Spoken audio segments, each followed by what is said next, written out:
సౌమ్యని దర్శన్ ముందు నిలబెట్టి సౌమ్య నిజస్వరూపం అంతా బయట పెడుతూ ఉంటుంది శరణ్య.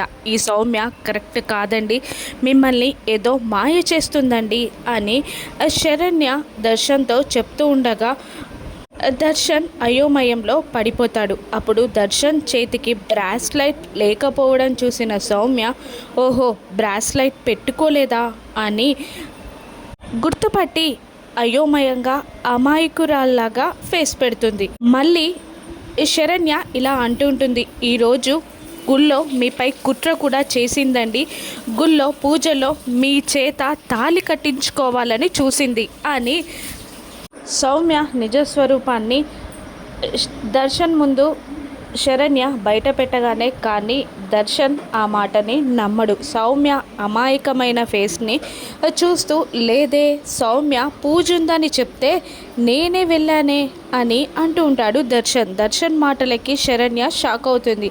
నేనే గెలిచానన్నట్టు దర్శన్కి చూడకుండా శరణ్య వైపు సైగ చేస్తుంది సౌమ్య. అప్పుడే వినోద్ అక్కడికి వస్తాడు. వినోద్ని చూసి సౌమ్య కంగారు పడుతూ ఉండగా శరణ్య మాత్రం ఊపిరి పీల్చుకోండి, అదిగో చూడండి వినోద్ కూడా వచ్చాడు, వినోద్ నువ్వైనా దీన్ని నిజస్వరూపాన్ని బయటపెట్టు అని అంటూ వినోద్ని ప్రేమ పేరుతో మోసం చేసింది ఈ సౌమ్యనండి అని అంటూ ఉంటుంది శరణ్య దర్శన్తో.